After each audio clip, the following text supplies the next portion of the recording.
Test, test.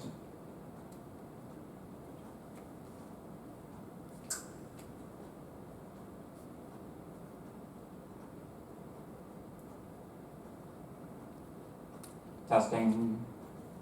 Good. So, good morning, everyone. How's everybody doing today? Yes! Awesome. Enthusiasm. I like it. How's your weekend? I spent mine doing mostly manual labor, so, you know, it is what it is. A certain amount of it still needs to be done, despite the existence of robots. So, might as well continue on from where we left off. Are there any questions about anything from the class at this point in time? I noticed there's not a whole lot of you remaining. This is like a new record low turnout for this class. So for those of you who are in the audience, thank you very much for making sure that I'm not talking to a completely empty room. I don't know if actually nobody shows up. They say that if the prof doesn't show up in 15 minutes, then you don't have to attend the lecture. I wonder if no students show up in 15 minutes if the prof doesn't have to do the lecture. I wonder if that's a bidirectional rule, but I don't know, I guess we'll find out, unless we don't. But anyway, so following on from our discussion last week, we were talking about permanent memory interaction. That is to say, file I/O. The application of programming methods to the reading and writing of data contained in files. Very quick summary. Files can, of course, be in both string and binary data formats. If it's in string, then you can just read it as a string, decode it as ASCII or UTF-8 or whatever is the flavor of the day, and everything works absolutely fantastically. You can deal with it in Python like you would any other string. Now, you might want to break the file into a list of lines, each line being its own string. Sometimes that's more convenient.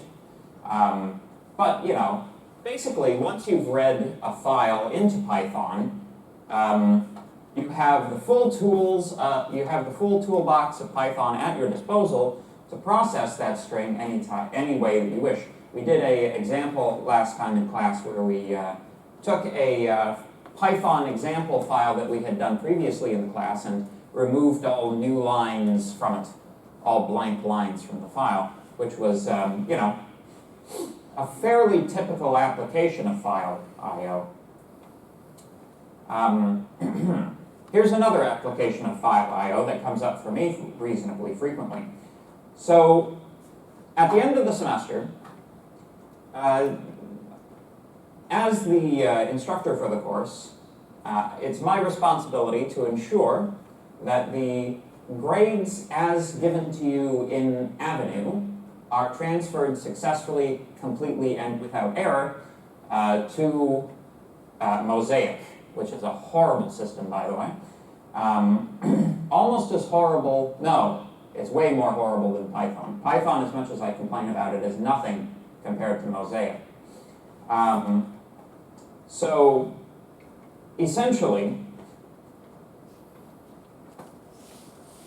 Avenue has an option to export a CSV file. We're going to talk about CSV files very shortly. Avenue has an option to export a CSV file. CSV stands for comma separated value. You can think of it like a plain text version of a spreadsheet. So it's, it's basically rectangular data.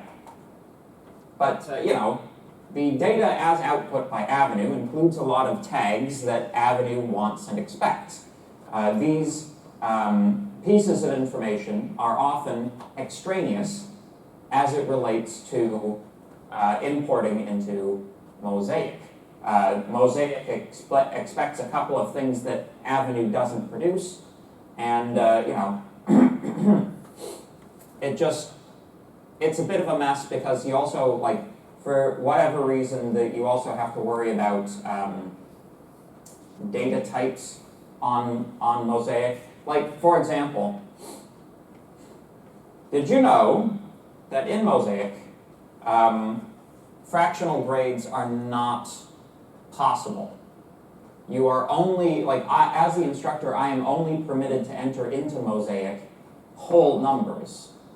And it's hilarious because, like, the way that Mosaic actually does this, it has a drop down of, like, every possible number grade, 0 through 100, plus the letter grades, plus, like, you know, stuff for, you know, pass-fail courses and stuff. Like, every possible grade that you could get is in a big drop-down menu inside of Mosaic. So it's not numerical data that it's reading. It's probably an enumeration, but, you know, you can think of it as being like a string. And it's like, well, essentially, if Mosaic tries to import float values into its system, any float value will bounce off the system and be like, oh, that's unreadable. It doesn't, like, round for you. So one of the pre-processing steps that I have to do with the grades that I extract from Avenue is actually I manually perform the rounding operation in Python and then subsequently upload it to Mosaic. But yeah, so, you know, and there's also like a class number value that you get off of Mosaic that must be in the CSV file in order for Mosaic to understand it, etc., etc. But, you know, be that as it may, it just requires a little bit of processing, right? Now you have two options. Well, you have three options, right? The first option is to just do manual data entry. Even for a person employed in the teaching of computer sciences, such as myself, I will in no way assert that my data entry skills are perfect. I do make the occasional mistake, as I am only human. So manual data entry is a pain in the butt, and, you know, I often teach this class when it has, you know, close to 250 students in it. So it's just, not only is it error prone, it's also tedious and a sort of a bad use of human time if a computer can be made to do it. The second option is to receive the grade data from Avenue, make manual modification to the file, and then upload that file to Mosaic. Now, this is less error prone, as you're not, like, copying over all of the values, right? However, it takes even more time than just entering the values because you require, you know, sometimes a fair amount of modification to any particular line. However, because the modifications that you make to each line are the same for each entry in that table, you can write a program to do it for you. And you can write a program that will process the whole darned list in a fraction of a second, and then you just upload it and everything is fine. Like, this is the power of programming, automation. Essentially, if you're good, like if you're a even like beginner intermediate level programmer in Python, you should be, like, the return on investment on writing a script to do this for you versus doing it yourself. Like, it's less time to write the script for, you know, for this particular operation if the class size is over like 40 or 50 students, which it is every time, and of course you reuse the script every semester, right? So yeah, applications of file processing. So let's talk about some common file formats, right? Comma separated value. plain text format for storing tabulated data. Json, JavaScript Object Notation. This is essentially a way of encoding data structures which are composed of nested lists and dictionaries. XML, Extensible Markup Language, is the language actually that Word documents are built out of. A Word document or an Excel spreadsheet is actually, in like point of fact, an XML file with special bits and bobs and doodads that Microsoft put in there to make it, you know, a Microsoft file. There are, as you might expect, many different types of file formats. However, there are also less than you think, because not every file extension corresponds to a unique file format. So, for example, the notebooks that you guys have been using in Jupyter so far, the .ipyne, IPython notebook files, are in fact and in reality encoded as JSON. So from a file format perspective, your Python notebook files are JSON files and can be read by any JSON reading algorithm, such as the JSON library in Python itself. And you can use the JSON library in Python to extract information from Jupyter Notebook files in order to, you know, do whatever it is you want to do with it. This was actually, one time I asked an exam question that asked students to perform exactly that operation. They really didn't enjoy the question. So, I don't know. I don't think with the, I think that era might be over. If I'm going to do that sort of thing again, it's going to have to be on an assignment. That's probably a good thing. So, let's talk about the comma-separated value file format. So, it is a plain text format for storing tabular data. So what does plain text mean?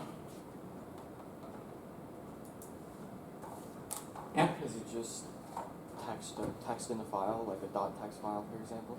Yes. So what it means for it to be a plain text file is that you can open it in a program that just decodes the data as UTF-8 or ASCII, right? Essentially, it's stored in string format, right? Plain text. This is opposed to binary data. So that's what when you see plain text, what it means is you can open this in Notepad or Gedit or whatever your very simple file editing software is. How many Windows users in the room right now? All right, so that's Notepad then. And may I suggest that you get a program called Notepad++, which is a extended version of Notepad, which is designed more for reading various file formats related to programming. You may notice that one of the very helpful and nice things that Jupyter and other programs like VS Code will do for you is highlight your code so that things like keywords are blue and strings are purple and comments are green, that sort of thing. That's helpful. It's helpful to have that color coded. Not all plain text editors will do that. Notepad doesn't know what doesn't recognize code file formats. So if you're in Windows and you'd like a program that will do syntax highlighting for you, highly recommend Notepad++. It's very lightweight, although it is one of those types of programs that is just constantly complaining about needing to be updated. But indeed. So, yeah. So CSV is often used for importing or exporting tabulated data between spreadsheets and applications in this case can also mean web applications. Mosaic would be, and Avenue would be examples of web applications. So, I kind of already talked about this to some extent, but Dr. Stabila, who put these slides together, apparently does an extra step of importing the file, the grades from Avenue into Excel, and then doing final calculations on it. We're going to have to do something similar to that, I think, unless I can figure out some way to make the Avenue do the best of two grade schemes thing. Probably a complicated formula. It's like Avenue is terrible for formula entry. It's just the worst. I'd rather do it in a spreadsheet. But anyway, so in a comma-separated value file, each line in the file is a data record. So if you read horizontally across the file, each one of those is, you can think of them as entries in a database, right? Each record of the file contains multiple fields separated by commas. So,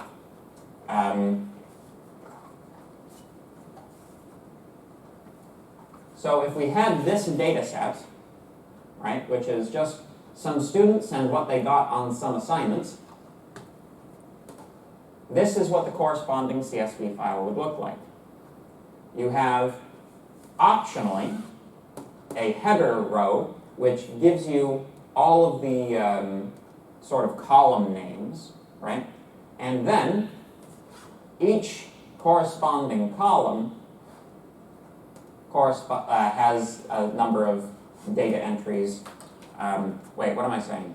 No, each row has an entry for each of the columns, which are known as fields, right? So Chen Alice, Chenna, 1715, that is a data record. The individual elements of the record are fields, nomenclature. So, the whole point of a CSV file is that the fields in a CSV file are separated by commas. You may notice that it looks a little messy because the commas are not lined up. This is a common feature of CSV files. CSV files are not so much meant for human consumption. The idea with a CSV file, it can be intelligible to a human if circumstances arise that require you to view it, right? Like, for example, if you're writing a program to do something with this, you're going to have to take a look at the file, right? But it's really got no formatting to speak of aside from the fact that, you know, things are separated by commas. You can, if you want, fill these things up with white space so that they're, or tabs, so that they're tab aligned. Tab aligned CSV files are actually a thing, although they've fallen out of favor. But yeah, so the thing about CSV files, there's no single definition of what a CSV file is. It's kind of like, there's no standards document. It's not like, well, this is not a CSV file. What we're talking about here is a series of conventions. So pretty much everybody uses CSV files in a particular way, which means that everybody's CSV files are roughly interchangeable and compatible with each other. However, they're like, when a program expects data, the format that it expects that data in will be very specific to the program. See the Mosaic versus Avenue thing I was talking about earlier. So, you know, there's there's no universal CSV format that will just be like generally spit out and accepted by any program that uses CSV files. That's not how it works. You're going to have to tailor the CSV file to the application that's reading it. Pretty much universally. Unless you get lucky. You might get lucky, but probably you won't, because, you know, life. Any questions so far? Cool. So the question then becomes, given that CSV files are a thing, how do we deal with them in Python? Well, it turns out that there is a CSV library in Python, which I highly recommend using. It is not technically necessary. With your level of skill, I would expect you to be able to read a CSV file without using the library. All you really have to do to read a CSV file in and interpret its data is read the file, which of course we have spoken about in a previous topic inside of this very topic.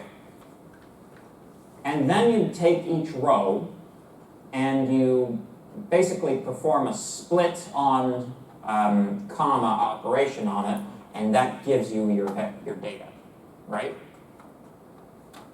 But things are slightly easier and faster if we use the library, even though, you know, as libraries go, this one doesn't do much, right? It doesn't do anything we couldn't do ourselves.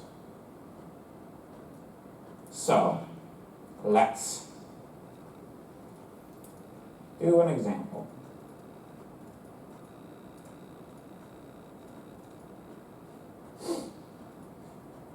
I'm going to do a different example. So, number one, get it example.csv and get it csv read or csv stuff.py. Alright, so first, of course, we need some CSV data to work with. So let's just, you know,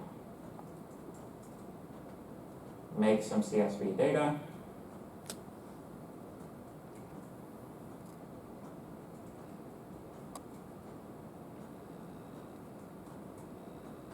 Done. Very simple. Yeah, nothing more to say there. So, in order to use the CSV library,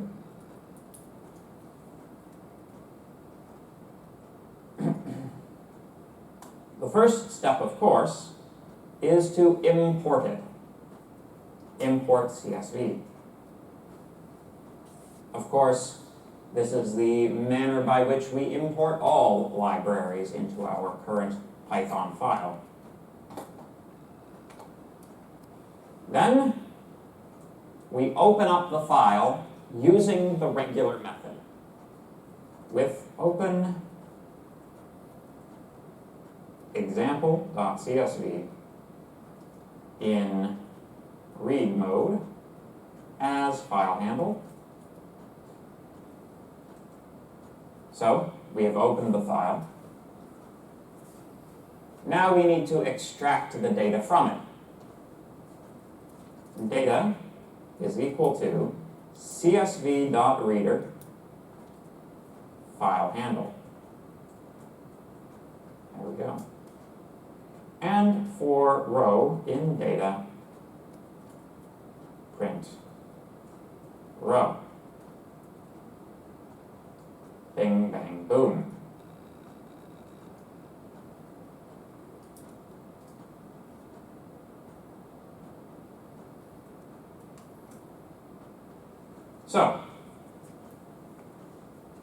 So good. So far, so good.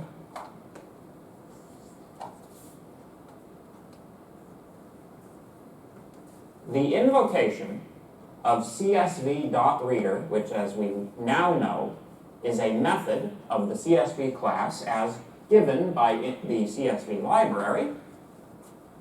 This returns a CSV Reader object. If we were to type this, for example,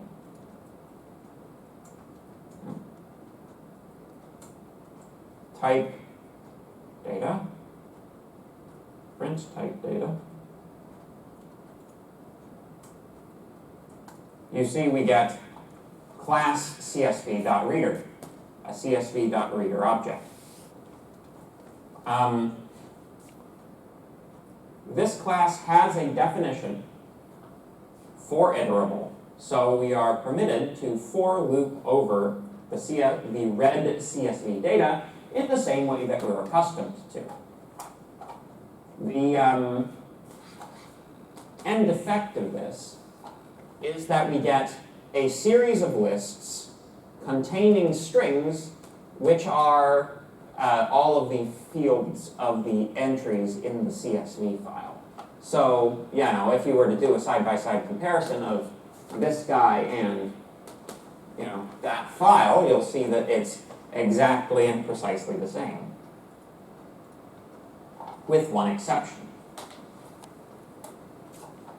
Note, very important to note, this is a big tripping hazard with respect to processing these types of files.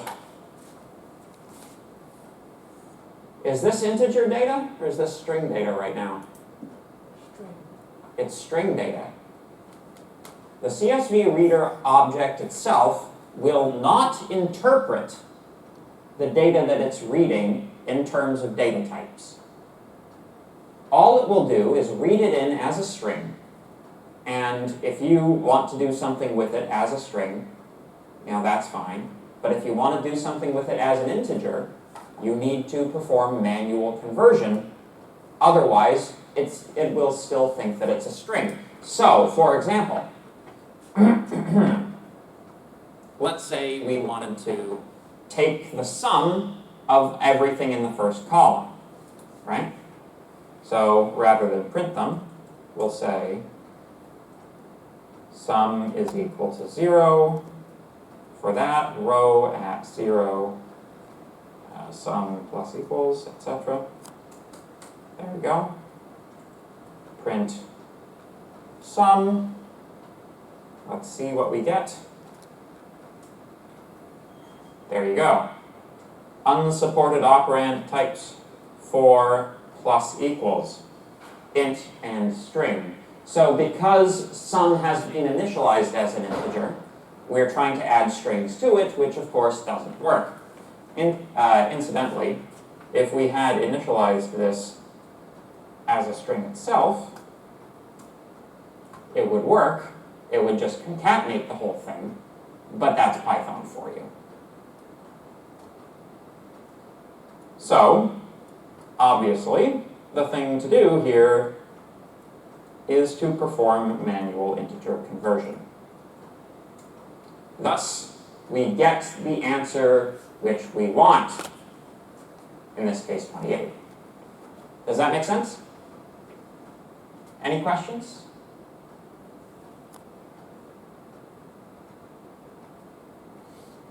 So this is true of all data types, right? Oh, question? So the row goes from top to bottom. Yes.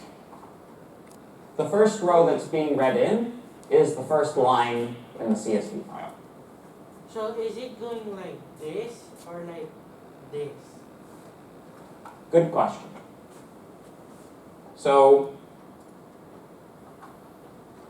when you perform the for loop to get a row, the first row that it gives you is the row on line 1. So it's going by line by line, right?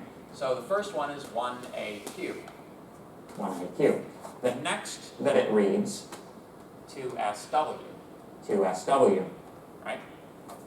Etc. all the way down the file. The important, although like this looks the same as this information over here, the important thing to realize is that this is a terminal, right? So it's doing things one at a time. It's like it output this row, then it output that row, then it output that row. So there is a linear sequence going on here. It's not just all the data at once, right? Make sense? Any other questions? Okay. Good. Good. So, just a couple of points here.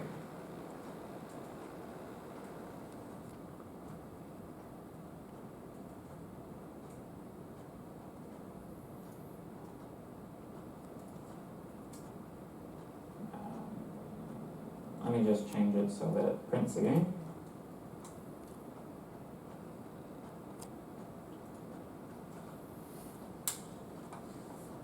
Note that if the CSV file has unequal numbers of elements in its rows, that's also going to come through in the red data. This isn't like strictly rectangular. You're allowed to have ragged edges. Make sense? Yes? Okay, so I'm not getting this, but you run the for loop, row in data. So you take the rows like this, right? Yeah. So the reason for this word row, this is just a variable name. This does not like designate that you're reading rows. The for loop itself reads rows automatically. We have simply named that variable row because that's what the program is doing, and that makes more sense. So how is it summing characters? How is it performing this sum here? Yeah. Okay. Let's go through it. All right. So before we hit the loop, we initialize the sum variable. Good. For row in data. So the first row that we read, this guy, right?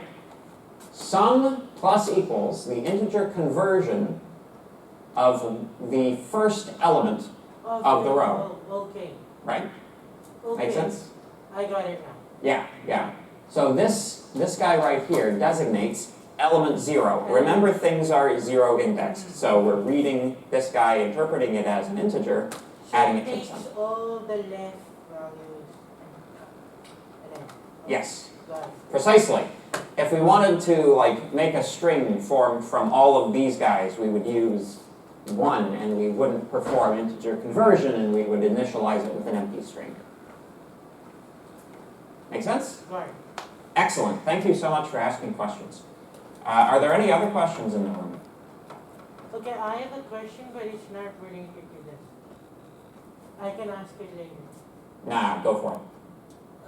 While doing the assignment, I compared two strings, Mm-hmm. and it returned like true and false. Mm-hmm. Why did that happen? Like I said, like it's one string is dogs and the other is cat. So I said dogs less or greater than cat, and it returned true. Oh, you said less than or equals? Yeah. Yeah, I well, compared them. so, yeah. The way that it works is when you compare strings, it compares them by lexicographic ordering, which is to say dictionary ordering. So if I were to open up Python 3, if I have cat less than dog, true. But is dog less than cat? False. Because, of course, in a dictionary, cat would come first. Okay. Yeah, that's just how it works. Here's a question. Is it doing that by ordinal number, actually, now that I'm thinking about it? So, if we take a look at our ASCII chart, oh, no.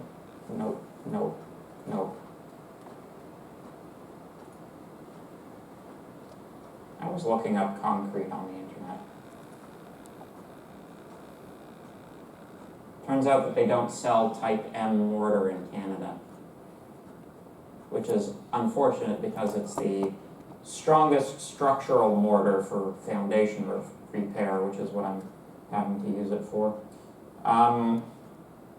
Table. Table, yes, thank you.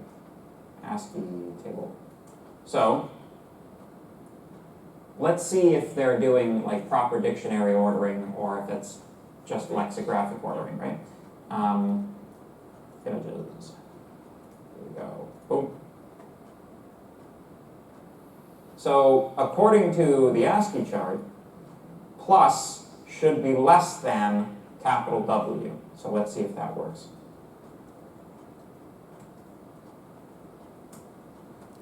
Correct.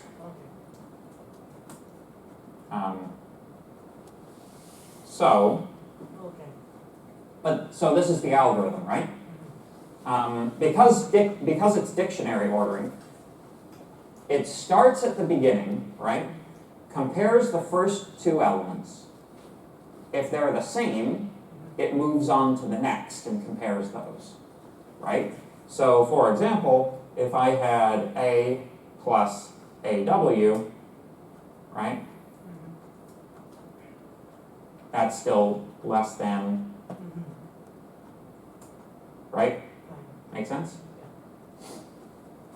Whereas, if you remove the characters that are different, you get exact equality. Cool. Thank you for that question. That's a good question. Any other questions? Since we've opened it up to the floor to like more general questions, if you have any more general questions than just about file I/O, I'd be happy to answer them as well. Yes? Just in general, how often do we just run into raw files when we're doing our work compared to like file extensions? Well, it depends on what type of work you're doing. Okay. Right? You know, there are, it also like depends on your level of skill, you know? Like there are programs, like, how do I want to answer this question? Take, for example, your typical university bureaucrat, right? This person, let's imagine this person has like precisely zero programming skill, right? They use Microsoft products for everything, right? They do not require plain text. They do not require interaction with it for most of the time, right? Basically, if you're a normie, you're going to have to use the interface, right? But if you are a super Chad programmer, then you can step behind the interface, right? Modify the files behind the interface, not be dependent on the interface and the things that it wants you to limit you to do, right?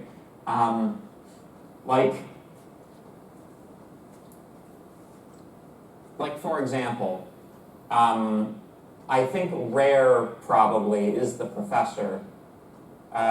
You know, if you're taking the whole university into account, probably rare is the professor who writes a Python script to, you know, deal with the CSV files for the grade upload process that I described earlier, right? Because Mosaic has a button for it, right? It has this thing where it will try to automatically fetch the data, right? But it's terrible at it because, you know, Mosaic was programmed in one summer by syphilitic gibbons. And the, like it just doesn't work for, like you get like half the entries are just missing and some of them are actually wrong. So, you know, if you have the ability to program, if you can extract the file yourself, do your own file processing on it, upload it yourself, then you can get a much more reliable system, I find, typically. You know, generally speaking, Microsoft products are pretty decent, you know. people give them a lot of crap because they're Microsoft, but generally they're reliable products. But Microsoft is also evil, so there's that to take into account. But yeah, it's like it's not so much in your casual existence you will run across the need to be able to deal with plain text files. It's more like if you can figure out how to do something more efficiently than the people who are currently doing it, then you are of much greater value to your organization through that increased efficiency, right? And, part of increasing efficiency is finding, like reducing the instances of redundant tasks done by human beings, and like automating data entry is like that's the primo, way of reducing the amount of work that things are, right? Because it can take you literally weeks to do data entry, right? But my God. And I could tell you stories about the university's data entry in various departments not being sufficiently fast for any practical purpose, probably because the people in certain offices have no programming skill whatsoever, and it's painful. And I'm not going to get into it except to mention it, but it does happen and it's painful, and everybody should learn to program. That's what I think. Well, not everybody can learn to program, but there should be like at least one person in every office who has some rudimentary programming ability and who can identify tasks which can be automated. Even if they lack the ability to automate them themselves, you should be able to pick out tasks that could be run more efficiently. But yeah, anyway. So yeah, how often are you going to deal with plain text files? It's like, well, like plain text files are the ocean upon which your computer floats. It's like, is it necessary to know, how deep the ocean is? It's like, no, but it can be useful. And like, knowing how deep the ocean is usually, it's not usually important, but when it is, it's important because it's going to sink your boat unless you know. Because it's, a shoal or something. But anyway, hope that answers your question. Yeah. A person in my profession runs into these sorts of things all the friggin' time. Like every program file is plain text, and like generally if you're trying to do anything useful or work related, there's a way of doing it with plain text faster. But anyway, so what were you talking about? Header rows. So let's add to our example CSV file a header row. Let's say number of kittens, category, letter grade, and random number. So we have a header row, right? If we were to read this document using the script that we had already written, you'll see that we run into another type conversion error because we are expecting number of kittens, the header, to be a number according to our script. So there are basically two ways of dealing with this. One is to have a flag in your program that says, okay, right now I'm processing the first line. Once I'm done processing the first line, then I'll process the rest of it, right, in a different way. Or the other way to do that is to inform the CSV Reader object itself that the CSV file itself has a header row. The way that you do that is by using Dict Reader or Dictionary Reader.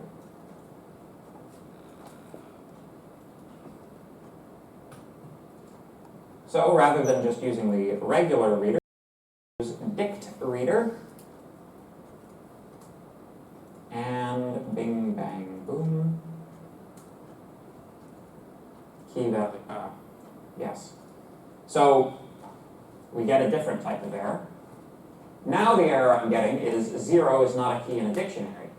So this is what the Dict Reader method does. Rather than reading in the data as a list of strings, it reads the data in as a set of dictionaries pointing from headers, the header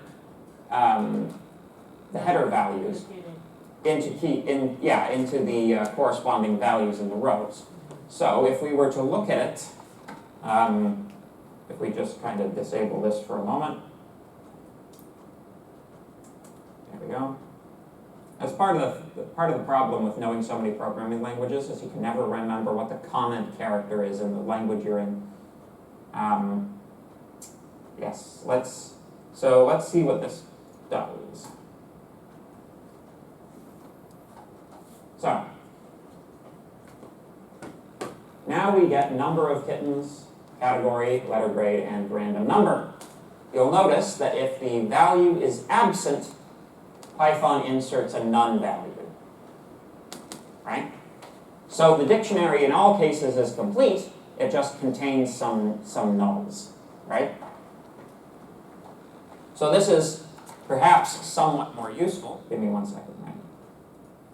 Because you can take this guy, insert number of kittens,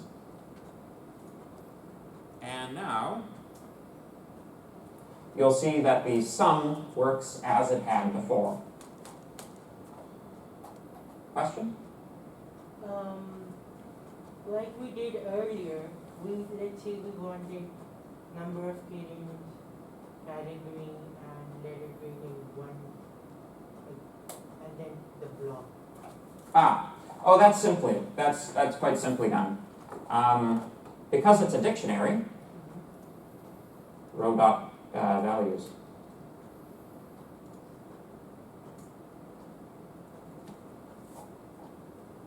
Now the none is still there, and dict values is like not quite technically a list, but you can convert it to a list quite easily just using list conversion, right? Or let's say tuple. Tuple. There we go.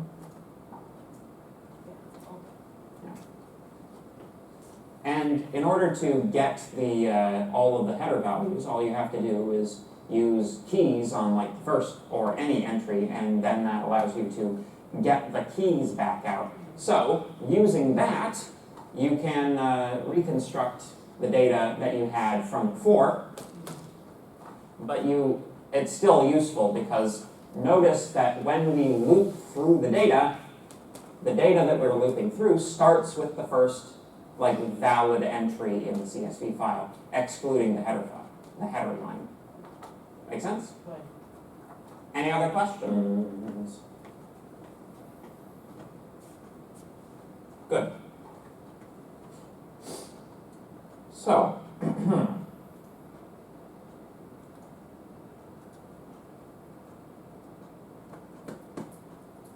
so now that we have, now that we've talked somewhat at length about reading CSV data, let's focus our attention on writing CSV data. So, the main alteration in the procedure, and this is a symmetrical alteration to how we had to modify reading the file to accommodate for the CSV. CSV.writer file handle. Writer instead of reader. Then repeated calls to the writer object dot write row allows you to send data into this guy, which will put it into the file. So let's see how this works. Let's say that we want to, let's modify this program to say, for row in data or row at number of kittens plus equals 100. Right? Some simple modification. With open example.csv.out in write mode as file handle, we'll do something else. Now, I just want to point one thing out very quickly. Dot out. Oh, first of all, I need to enclose that in quotation marks. There we go. So, when you're writing a file, if the file doesn't exist, you basically got to choose the file name, right?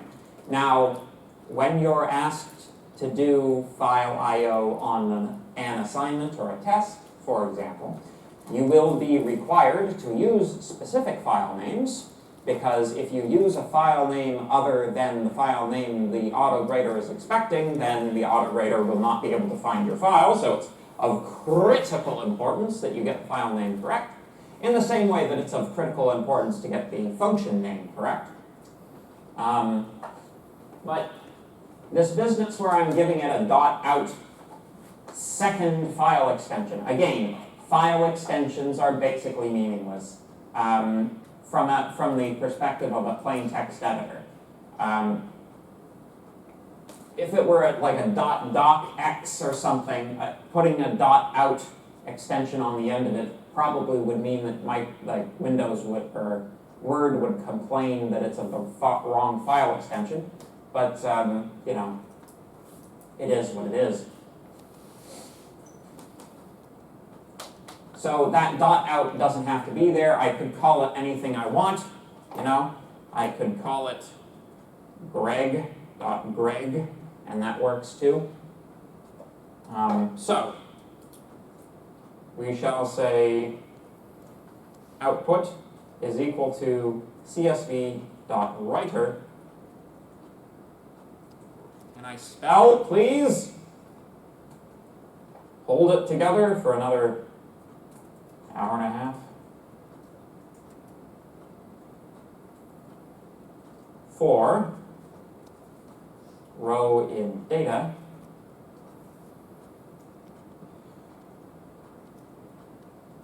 write row, tuple convert data at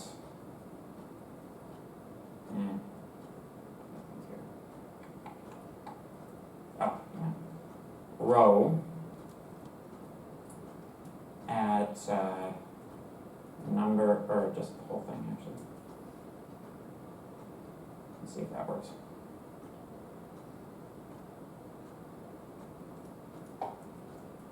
Ladies, do I have 3 numbers right? No. I/O operation on a closed file.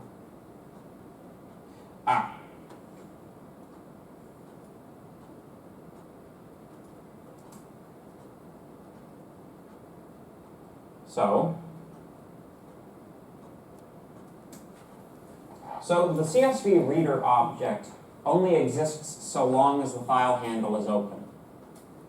If you want to perform modifications to it, you're going to have to transfer the data to a secondary location. So let's declare a new variable. Let's call it, just for the sake of a lack of creativity, data2. For for row in data, data2 dot append row. And we modify this to data2. See if that works.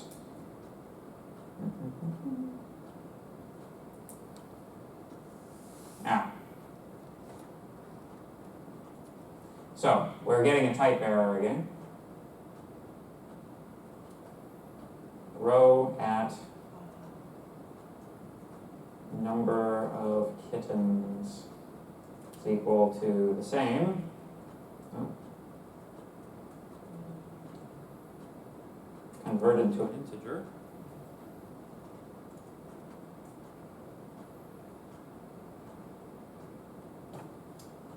Where am I reading?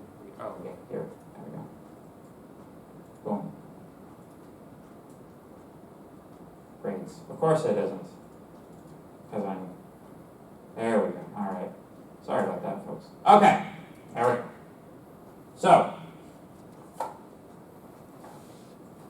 classic file I/O program structure. You have the bit where you acquire the data. You have the bit where you mutate the data. You have the bit where you put the data back.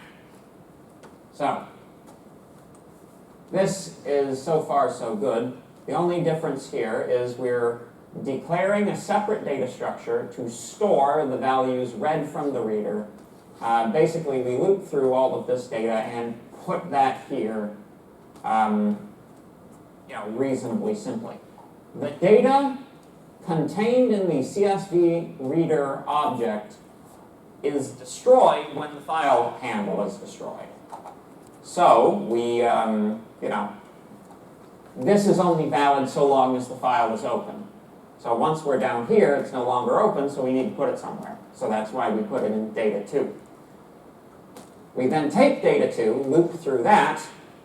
For each row, we convert the first element of that row to an integer, and then we add 100 to it. Then we open greg.greg in write mode as a file handle. Output, we create a CSV writer object, name it output, and repeatedly call write row, inserting the rows of data2 converted to a tuple.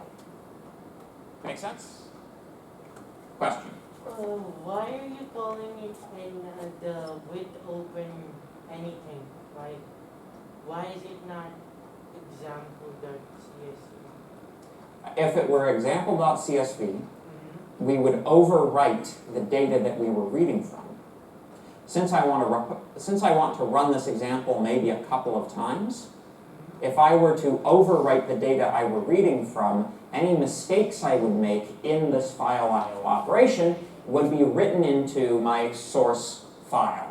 The right? original one. The original one. So it's like a data hygiene thing. You know, don't output into your input. Yeah. You know.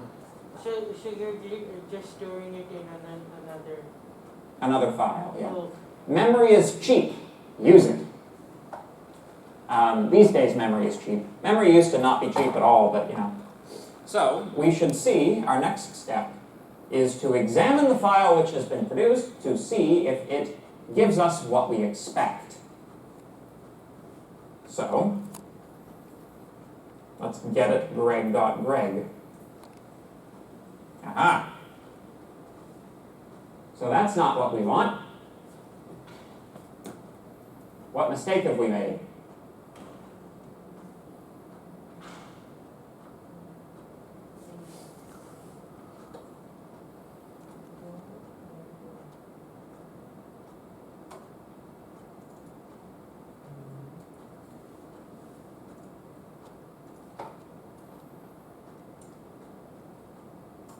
So, if you have a dictionary,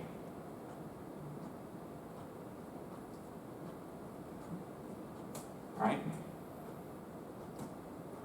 What happens if you tuple convert it?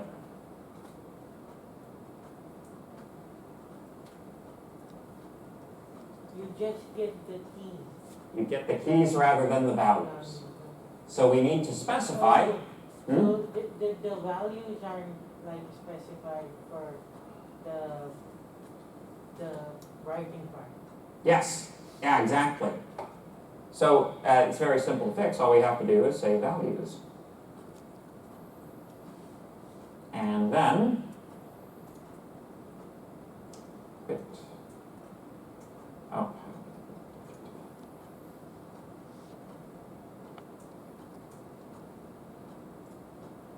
reload, you can see we get the values. However, we have not yet completely and fully reconstructed the CSV file. What's missing? The key. The header rows. Yeah. Yeah, the header row. Very simple to put that in. All you have to do, pardon me, before you get to the loop, output dot write row dot value row dot keys, or you could even just do the tuple conversion like we did.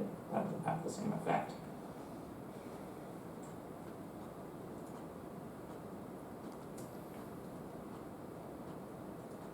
Reload, and there you go. Reconstructed. Make sense? Any questions? Good. Aside from that, there's not much more to say about CSV files.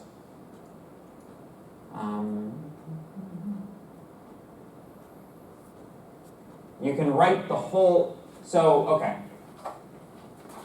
Rather than going line by line, if you want to write all of the lines in at once, write rows, and then give it a data structure, which is a list of lists or a list of tuples, you know, some kind of two-dimensional data structure.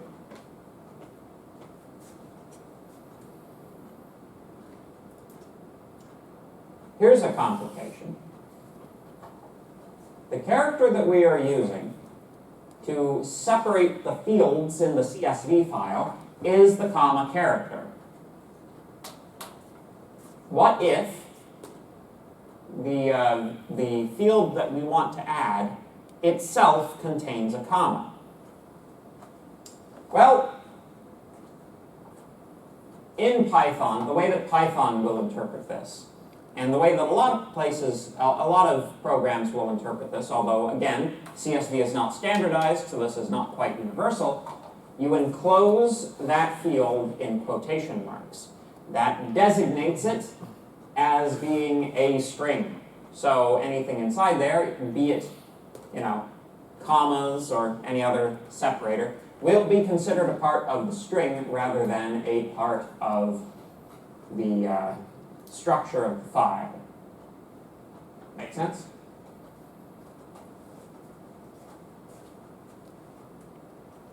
Good. So, one thing that you should always keep in mind when you're working with files, and when you're in particular transferring files like between different applications or web applications, plain text files, you should try to stick as close to the original ASCII set as possible. UTF-8 at the absolute maximum. For a couple of reasons. In the first place, it's necessary for the program to know whether your characters are encoded using 8 or 16 bits. So you need to be able to tell it that, right? If you are trying to decode a file and all you're getting is gibberish and a lot of strange symbols, try changing the character encoding, right? Most import mechanisms will allow this somehow if you look deep enough. Some programs support larger sets of characters than others. Sometimes it's a matter of them just not rendering. Sometimes it's a matter of, you know, character encoding being the problem. Generally, the safest practice is to stick to the minimal character sets represented by either ASCII or UTF-8. A lot of, like, basically, don't put emojis in your spreadsheets, please. Do us all a favor. Keep them on your phone. Don't put them in spreadsheets. If you have to use an emoji inside of a spreadsheet, use an emoticon instead, and one that uses the standard character set, not one of these ones like Table Flip guy who uses a bunch of Japanese characters.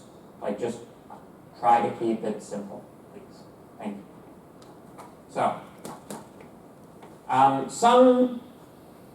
some places use separators other than the comma. Incidentally, the word delimiter here is incorrect. Delimiters are the things at the ends of things. They delimit. Separators are the things that separate things inside of something.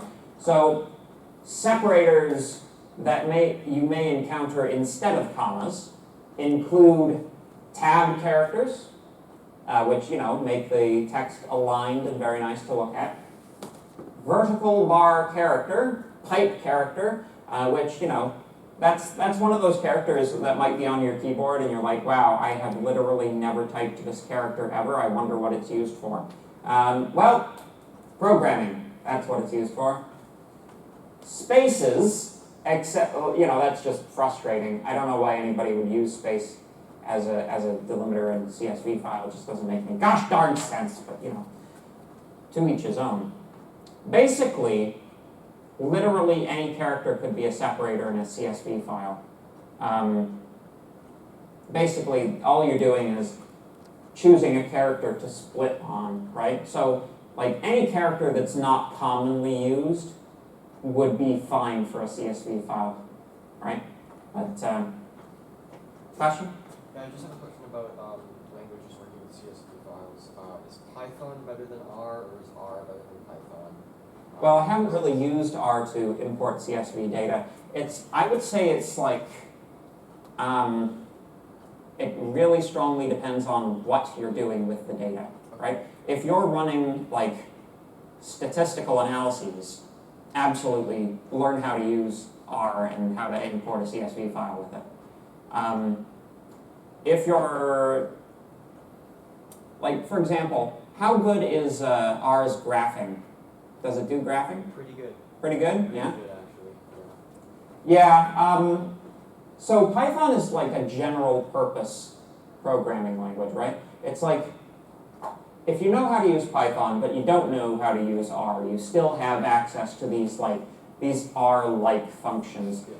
Maybe like R doesn't have like the machine learning libraries that Python does. Maybe that's why you would pick Python over R for something like that, right?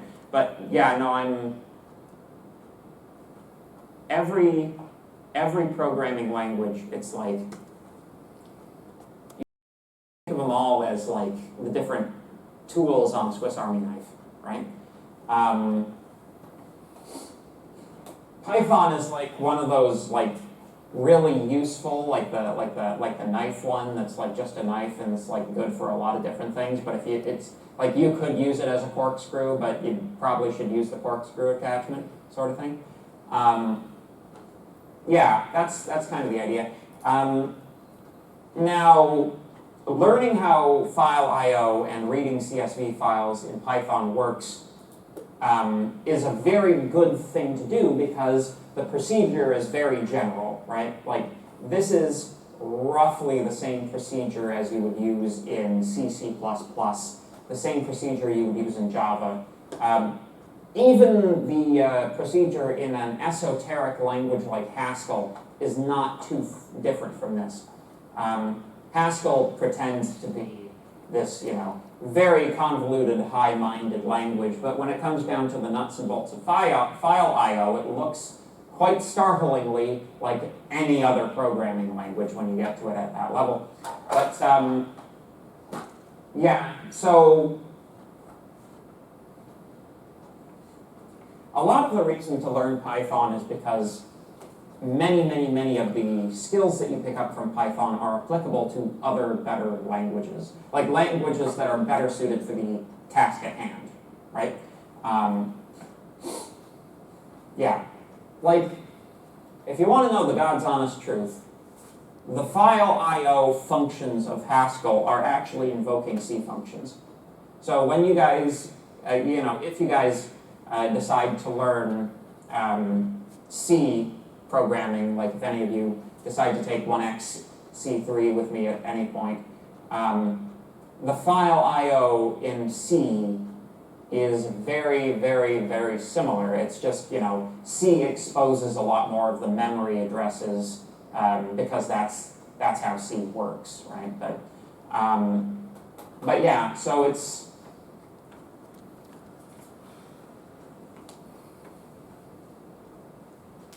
I'll put it to you this way. If it's a CSV file, probably R will be absolutely fine dealing with the CSV file itself. But if your data is embedded in something like a JSON file, it also depends on where your data is embedded. Like, it might be a perfectly valid strategy to take the data like encoded in JSON, extract the data, dump that into a CSV file, then use R to import that CSV data and do all of your lovely R processing on that data, right? Make sense?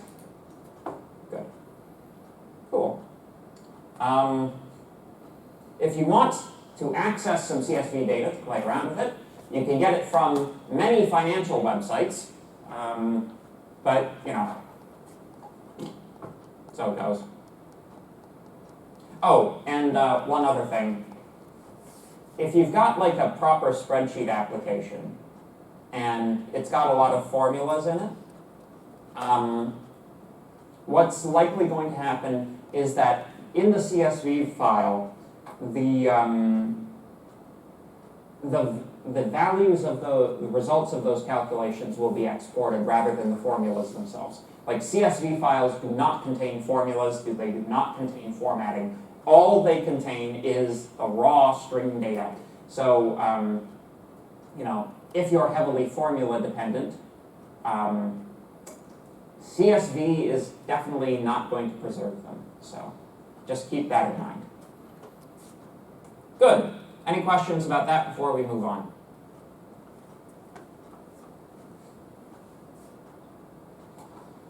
Well, okey dokey. Let's talk about JavaScript object notation. This is usually the hard one. So,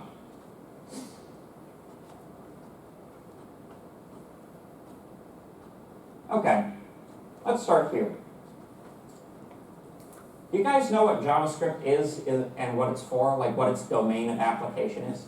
How many people have heard of JavaScript before? Okay, what's it used for? Web applications? Primarily for web applications, yes. So JavaScript was an adaptation of Java for web applications, which is why it is used almost exclusively in web applications. Its type system is terrible, and people who are very in the know about these sorts of things say you should be using TypeScript rather than JavaScript. There's another language which is highly, highly similar to JavaScript called TypeScript, which has a much better type system than JavaScript. So you can use that.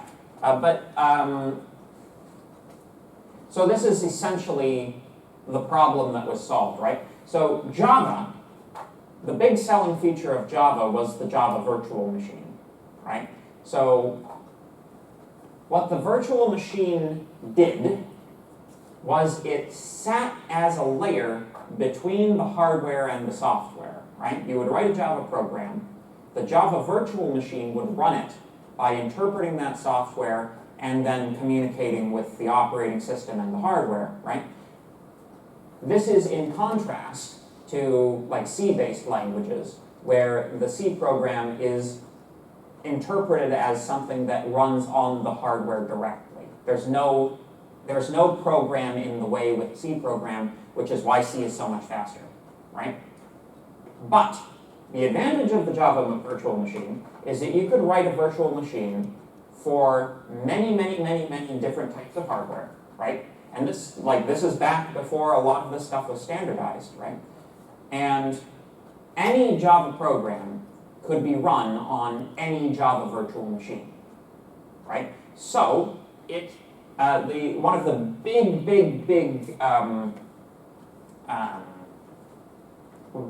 raison d'etre of Java was that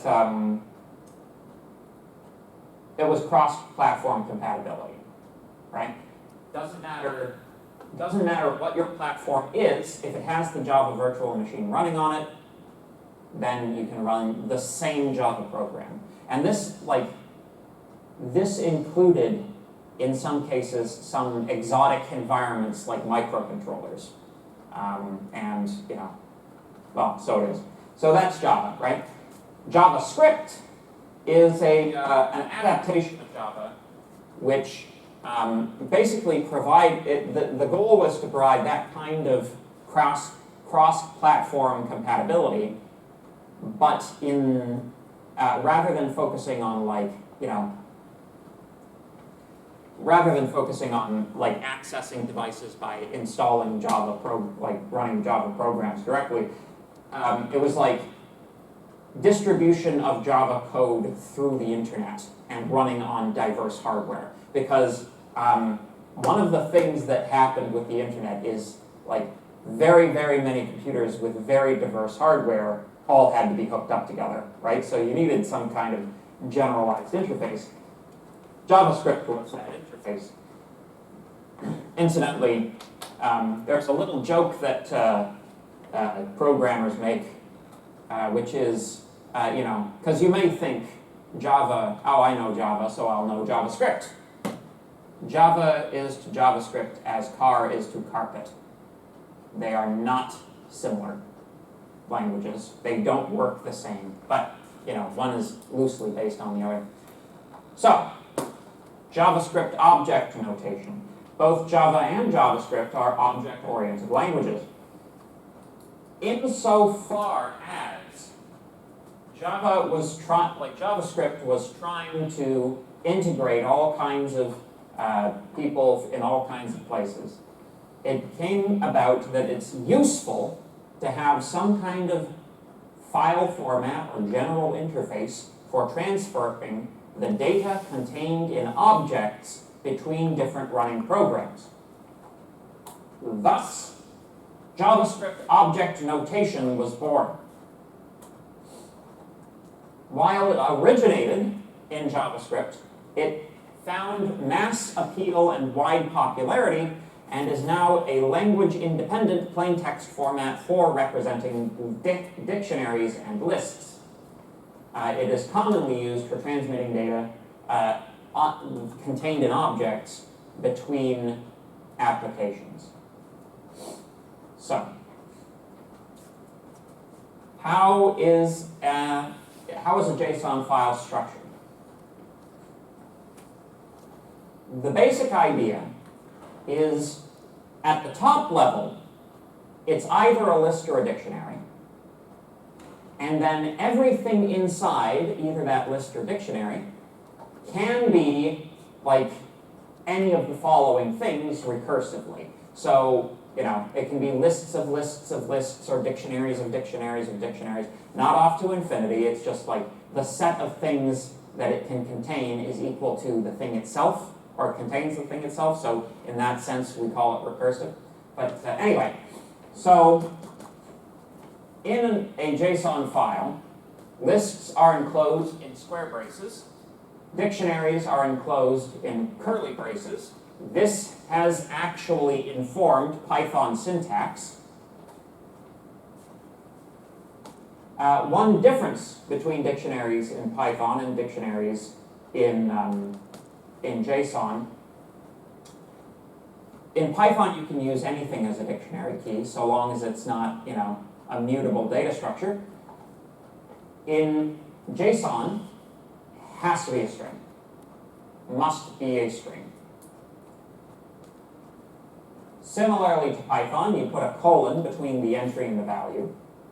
And the value can be any one of these guys. In addition to lists and dictionaries, we have numeric formats such as integers and floats. We also have strings, which are enclosed with double quotes, not single quotes, and booleans, true or false values. In addition, we also have null values, which are roughly equivalent to Python's none type. Double quotes only. Python is strange for considering single quotes to be strings. In most programming languages, single quotes means character, individual character. In most programming languages, double quotes means string, string of characters, character array, collection of characters. So, when you're programming in something less loose than Python, you actually have to remember that. Like, writing a JSON file is kind of not programming in the same way that writing an HTML file is not programming. It's like you're primarily just writing data and organizing it in a manner that the computer can read. It's not like you're not writing instructions, right? You're not programming unless you're programming instructions for the computer. Writing a program.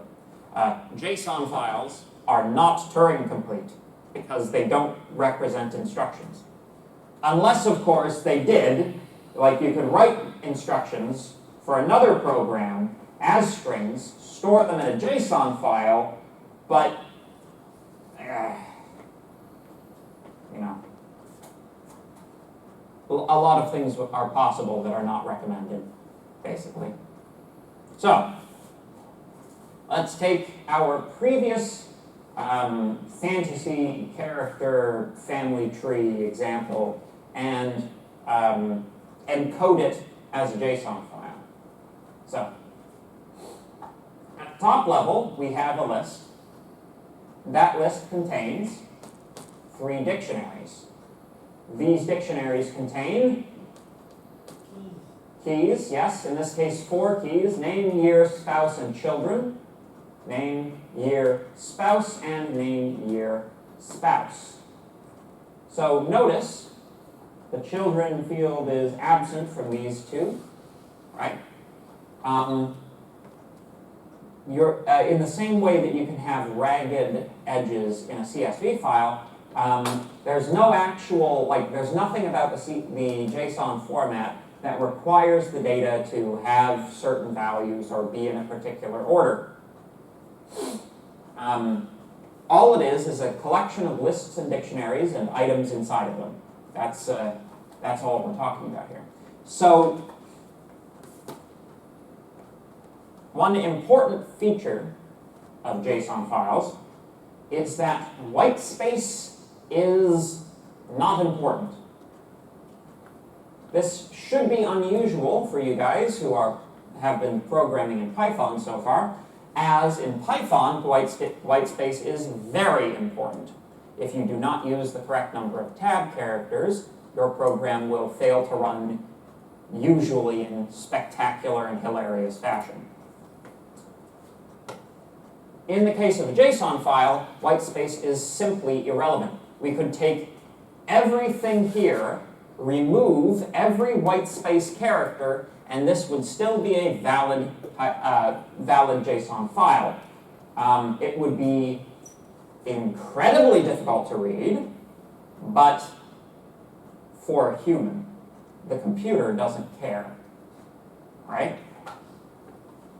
So the manner in which this has been done, with tabbing and lining up all of the open dictionary curly braces, that is all for your benefit, not for the computer's benefit. That's so that it can be read more easily. Yeah. So, generally speaking, when a computer, does generate JSON data, it will apply this type of formatting because the assumption is, these characters are not terribly memory expensive and it really makes a huge difference for human readability. So like if you don't put them in, you're kind of a, you know, you're a bit of a misanthrope, if I can put it that way. But yeah. So white spaces are irrelevant. This is a feature that's shared by certain programming languages like C, incidentally. In C programming, the same property applies. New line characters, tab characters, white, like space characters, any of that doesn't have to happen. You know, you could write a whole program on one line. Again, I don't know why you want to, but you can. So, now that, are there any questions about that before we move on? So,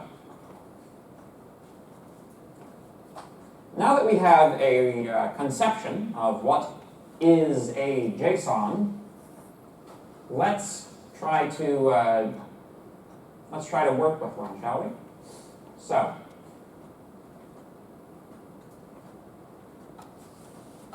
the procedure is a bit different from CSV files, which is just, you know, down to the implementation of the library. In the same manner as the CSV file, we import the JSON library as our first step. Now, in contrast to CSV files, where the CSV library itself, I was kind of a bit pejorative of it, and I said it doesn't really do much, and you could do pretty much the same thing by using split, right? The same is very much not true of JSON, right? This is a much more complicated data format. This guy has to keep track of things like the degree of nestedness of braces, which, you know, let me just say, as a person who is going to be defending his thesis this month, whose thesis is essentially, I built a compiler for a particular language, cross-compiler. I compiled one language into another language, applications thereof. There's the thesis. Things like the nestedness of parentheses constitute a more difficult problem than might be expected inside of a computer system, you know? It's like, you know, if you have a series of parentheses,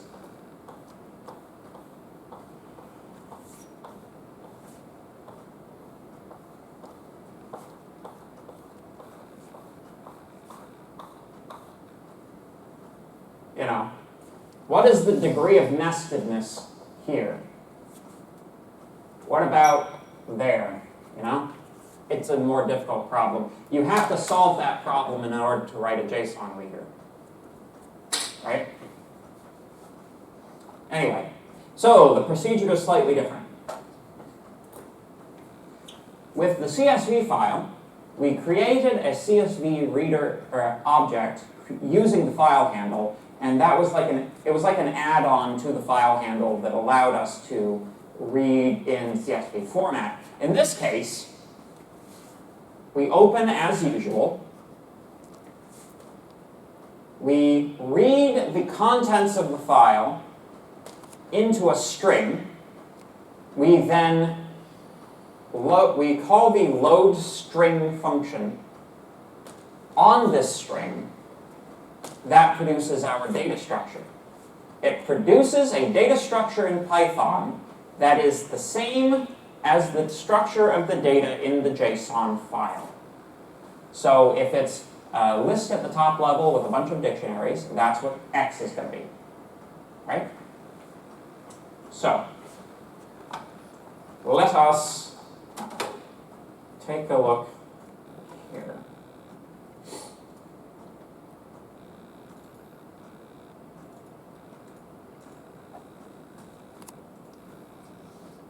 Any questions?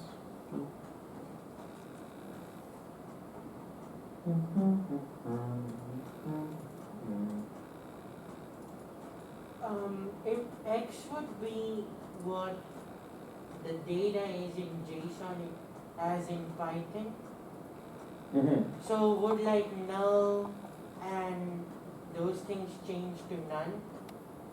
Null would become, well, well, we can test it. I'm not sure if it does the data conversion automatically, but we'll see. We'll see. I mean, you know, it's reasonably easy to figure that out. You just, you know, you use the algorithm and then look at the data and see if it's converting it, right? Yeah. But yeah. So let's take a look here. So I have added to this directory assignment1.ipynb. So this is the assignment1 Python file from, I believe, the winter offering of the course, or possibly earlier. But if we take a look at it,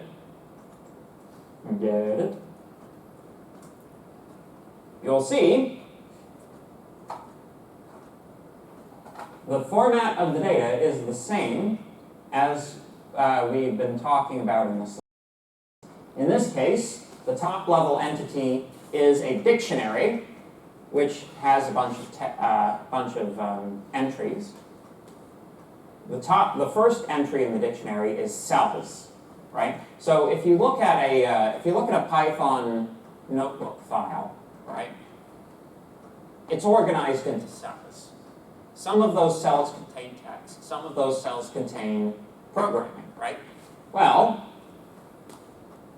the cells of the notebook is a list of dictionaries. Each dictionary is a cell, right? For the first one, which is like the header cell of the assignment, the first dictionary value is the type of cell. So in this case, it's Markdown. Markdown it means text. It renders as text. Whereas, if I scroll down just a little bit,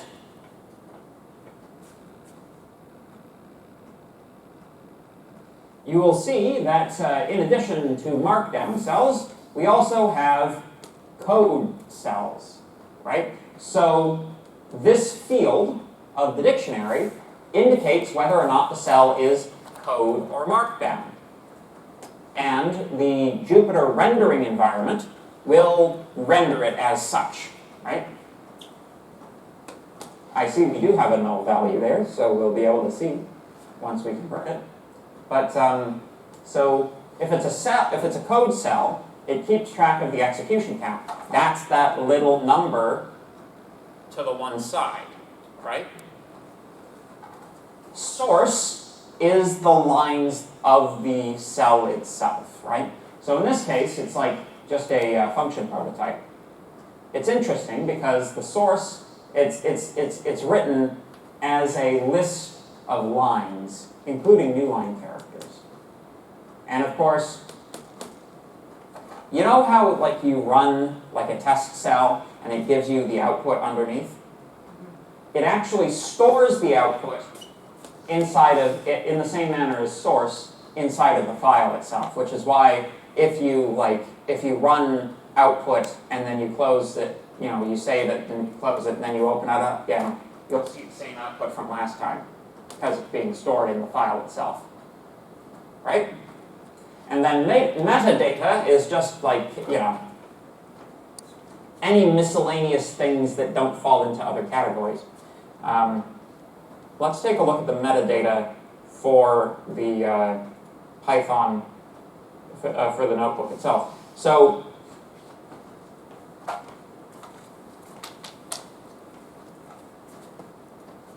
the metadata attached to the notebook file itself, sort of, this is at a higher level. This isn't inside any of the strings, or inside any of the cells. In fact, that right there is the closing square brace of the cells field. You can see that there's a bunch of different data going on here, mostly related to version numbers, but an interesting one right here, language info name is Python. So this has been designated as a Python notebook, right? It is possible in Jupyter to have other programming languages running inside of it, so long as they have a kernel that can be, like, basically, you have to install the compiler for another language in Jupyter in order for it to work, but you can have notebook files that aren't just Python code, which is cool. So anyway, so that's a JSON file from the wild, you know. So let's read this bad boy. Let's close down CSV stuff.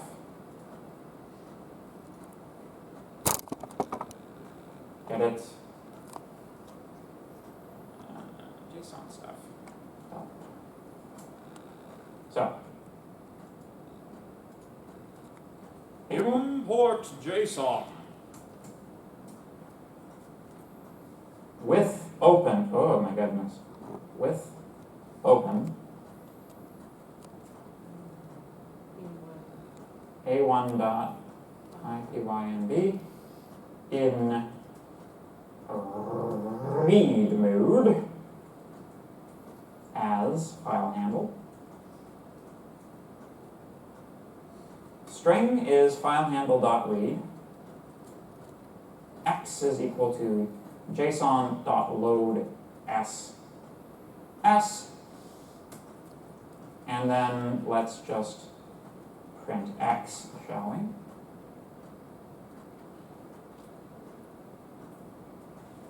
This is going to be ugly. I'm warning you up front. This is not going to be pretty.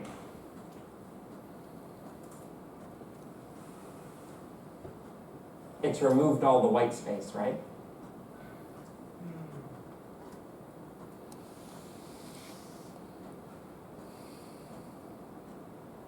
But, you know, we can take a look and see if the none type has been used, right? Let's see, where was that in this guy? It was In the gold one. yeah. Execution count.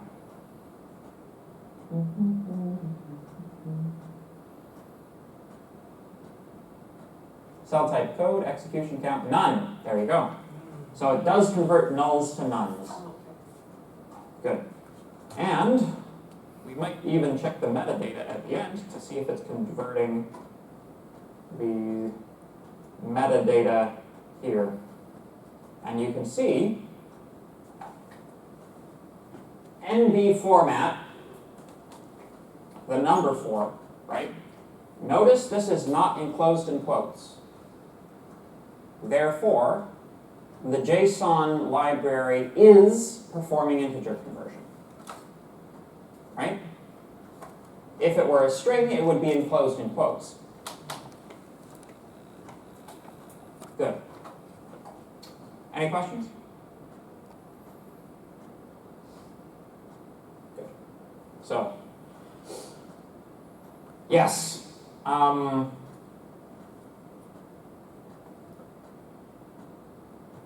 Cool. So yeah, so that's how you get the data. Once you have the data, the question then becomes operating with the data. Remember our general file processing procedure. First you read it, then you modify it, then you write it back again. So, modifying means accessing the various elements of this data structure, right? So, for example, let's pick something to do with this notebook. How about we do like a print version of the assignment where all we do is we extract all of the contents of all the markdown cells, right? So we just take all of the text in the whole thing. write it into another file, right?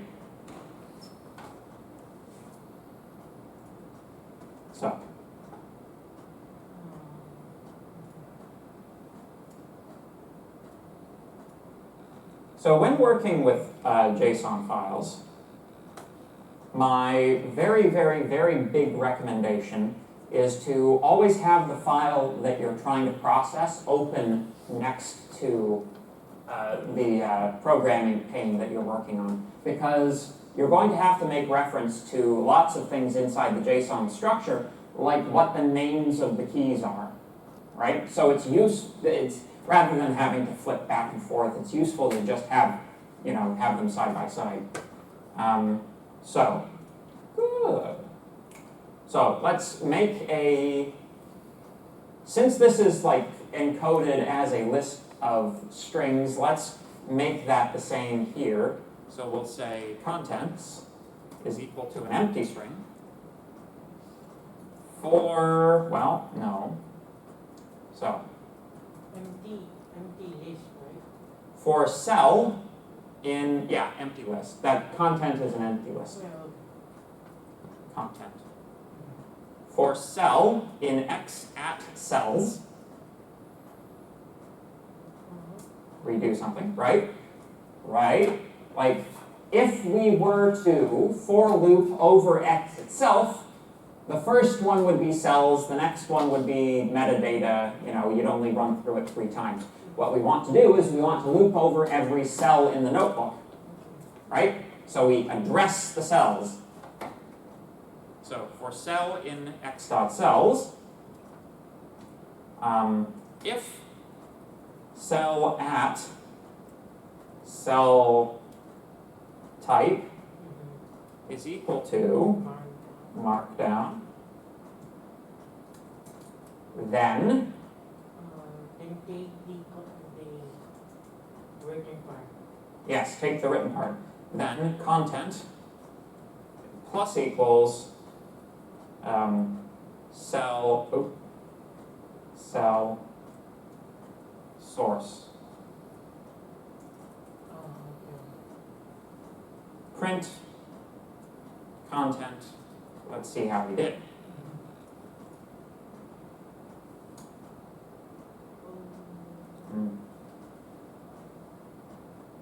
So there we go. So we have only It looks like it's worked. However, we can print it a little bit more nicely than that, right? So let's say rather than doing that, for line in content, print line, which should make it print a little nicer.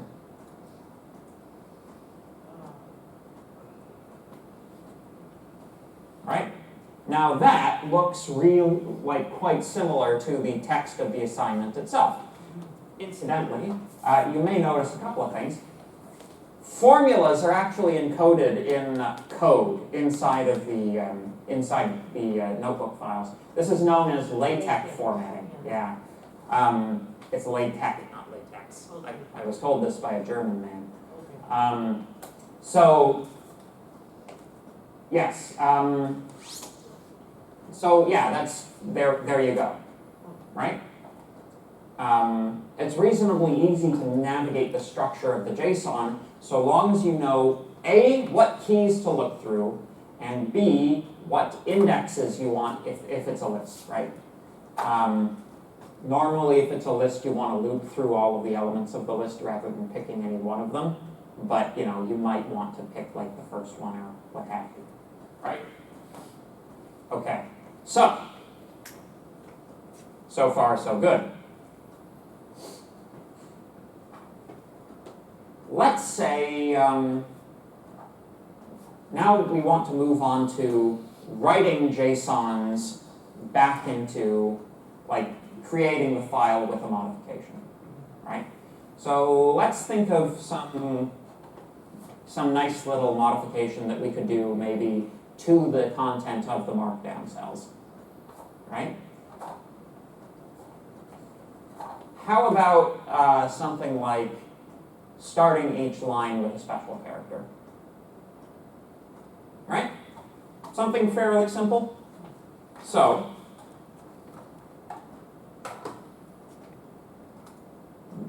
since lists and dictionary, like everything in here is mutable, right? So we don't have to create a secondary data structure like we did with the CSV files. We can operate directly on X, right? So,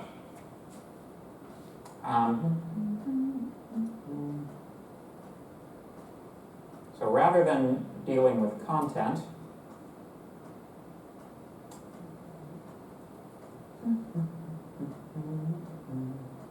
actually, let's still do that so that we can view what our modifications look like. So, for cell in X at cells, if cell type equals markdown, could have just copy pasted, I suppose. Oh well.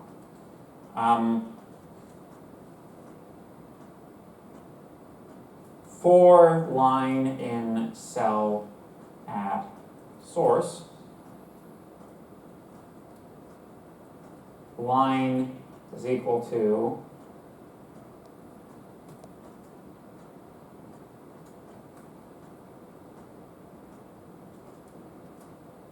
something like that, plus line. Let's see if this works. Oh, invalid syntax. I forgot my colon.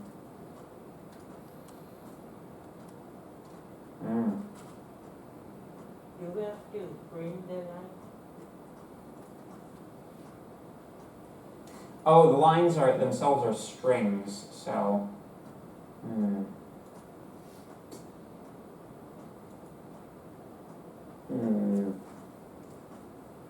let me think here for a second.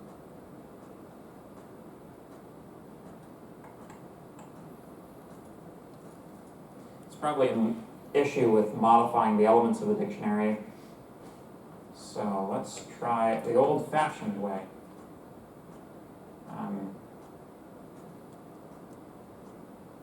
I is equal to 0.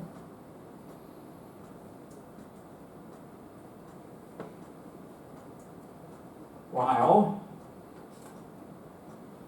I is less than the length of X at cells.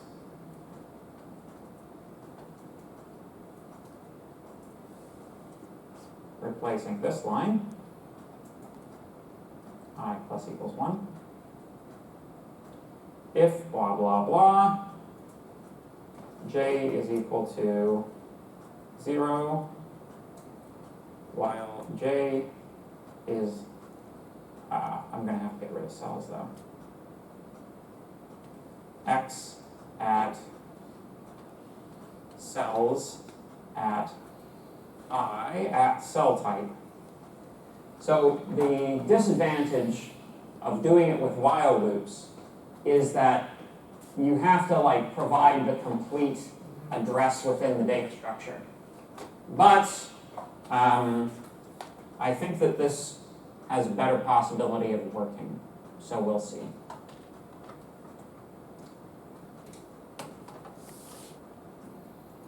While j is less than the length,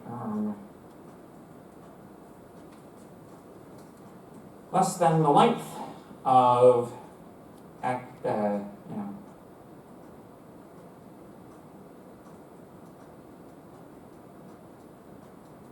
source,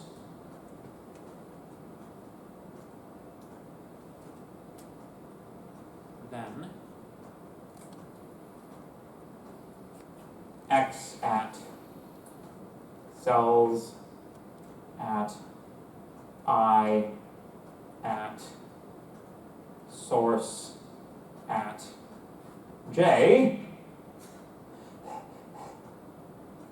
is equal to the same with the concatenation operation. And of course, Can't forget to increment J. There we go. And let's see if that works. Ta-da! Boom! So this little, yeah, the little character now appears. So the problem I was having is I was using for loops, right? And I was like trying to modify the thing I was looping over. I was violating my own golden rule, right? I was trying to modify the thing I was looping over. Never do it. Never works the way you want it to. If you're modifying it, use a while loop. It'll behave the way you want it to. You know, it's actually like when I was first learning programming, a thing that I would often do is like, if something wasn't working and I didn't know why, I would try rewriting it using different code constructs, and sometimes that would work. You know? It's like if a for loop isn't working, use a while loop. Maybe a while loop will work, whereas a for loop won't. But, yeah. I never do that anymore, no. I'm far too advanced for that type of behavior these days. By which you should take to mean that, yes, I do still do that. So, now that we have our JSON, which has been modified, let us perform a further step and write that bad boy into another file. Another file, yes, thank you.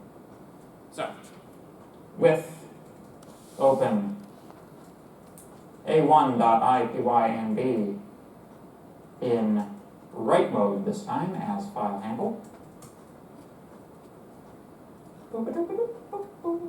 So, the question then becomes, you know, how do we get this to work? Wait, where is it? There it is. All right. So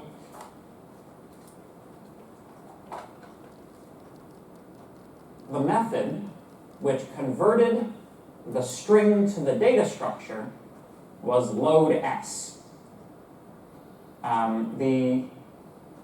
The method that converts the data structure back into a string is dump_s, which is hilarious. We can all laugh about it. That's a hilarious thing to call it, but that's what they called it. So, json.dumps_s, or dumps_d. That will take that'll take the data structure and, you know, generate it as a string. Now, it's interesting because you're not actually obligated to write it to a file at this point. You know, if it's useful to you, you can just use the string data, right? Like, you know, if you want, you can count the number of commas in it or something. But in our case, we want to write it to a file. There we go. So, first step, convert to a string. S is equal to json.dumps_x. Next, we just write the string. Very simple. fh.write s. Perform the transaction.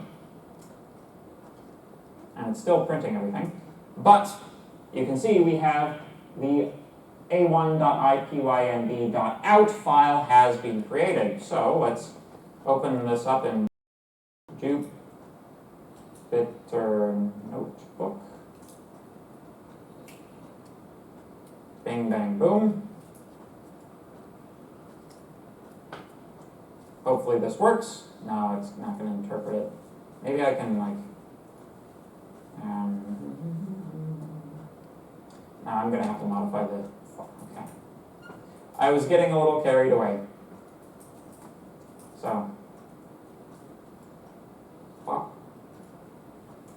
So, quick little Linux tip.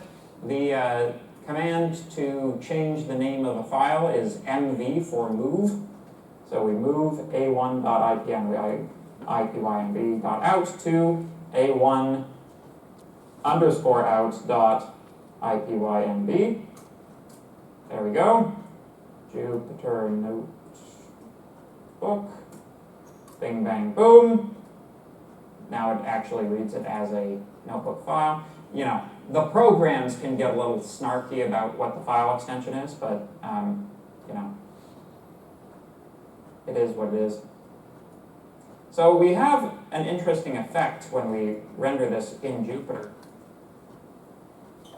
Basically, it no longer considers it to be a markdown file, and a markdown section, and it like puts it all on one line, which is, you know, that's a thing. It removes the new lines somehow, but, you know.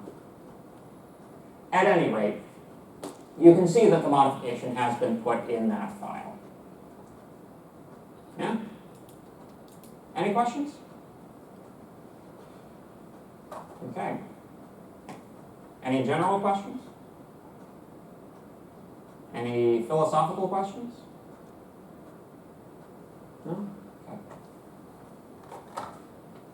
All right. So let's wrap up. Let's wrap file I/O then, shall we? I thought maybe we might get to dates today, but you know. Normally people have more of an issue with file I/O stuff, so I'm trying to dwell on it a little longer this time, since we have the time. So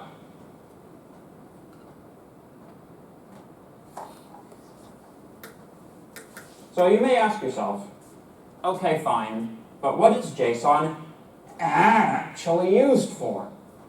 And the answer is things like Twitter and Instagram. The JSON is actually a very popular format for particular web applications. Like you know, most of the social media traffic that exists is transmitted through JSON files. So you know, not a bad thing to know. If you want, lots of web applications provide what are called APIs, or application programming interfaces, whereby you might actually download this type of data in this format. This, for example, is a JSON file which has been extracted from Instagram. And you can see. So the dictionary. So yeah. So we've got data, right? Instagram is images primarily. So we've got captions, the text of the caption, right? Who wrote the caption, the date that it was created. Incidentally, that doesn't look like a date format, but that's the date in Unix time. We'll talk about that when we talk about the date time format, but you know, it's kind of interesting, but you know, it's a Unix epoch time. But images, right? It's got low resolution, thumbnail, standard resolution, so you've got the 3 different values.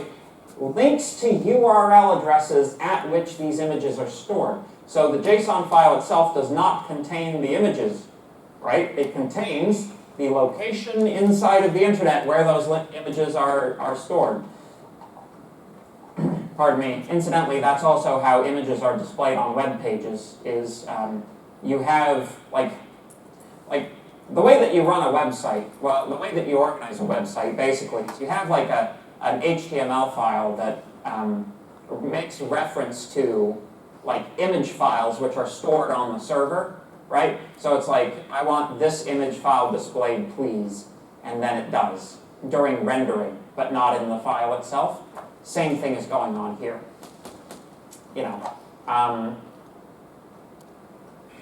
image type, image filter, you know, image tags. All of this data is stored in JSON format.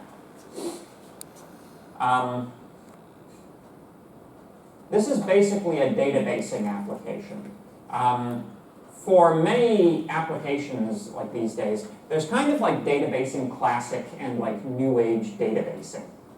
This JSON and similar formats are very popular in the sort of new wave databasing applications. The old school databasing, which is what we're going to be covering in this class, SQL or structured query language, is still very, very, very much used. Structured query language, for example, is how your bank does your username and password, right?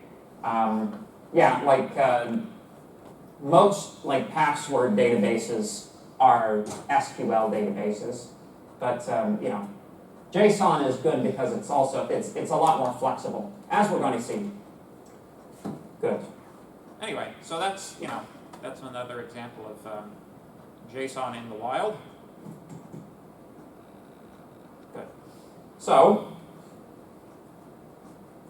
there's just one more data format that I wanted to talk to you guys about, which is highly relevant for those of you who want to take 1xc3 with me at some point, because in 1xc3 we will use files of this type, YAML, or yet another markup language.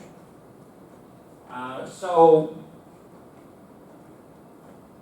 very like broad strokes, roughly speaking, YAML files are to JSON files as Python files are to C files.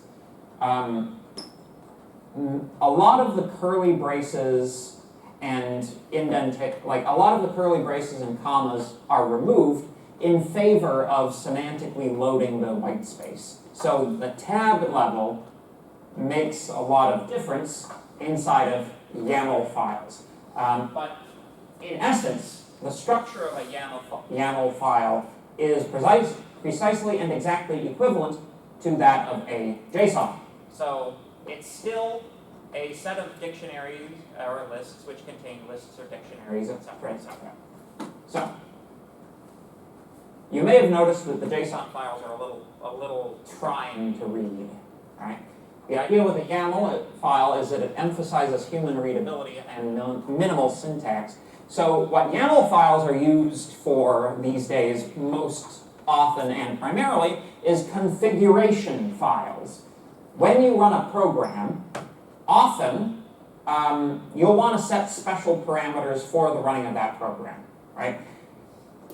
The trend lately has been to have those options encoded as YAML files. So they're most commonly used for configuration, but also sometimes for data transfer and storage. YAML is a quote-unquote superset of JSON, and thus all JSON files are valid YAML files. So I know that's a little confusing, but this is the general idea, right? Anything that reads a YAML file will also read a JSON file as a YAML file, but the reverse is not true. Something that's expecting a JSON must be provided a JSON and not a YAML file. But anything that's expecting a YAML file could be provided either YAML or JSON interchangeably. Make sense? Good. So this is an example YAML file. As in Python, comments may be included using the octothorpe character. This is a configuration file for an online development tool.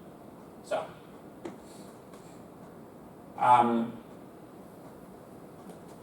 just add a guess. What's the top level entity here? A list or a dictionary?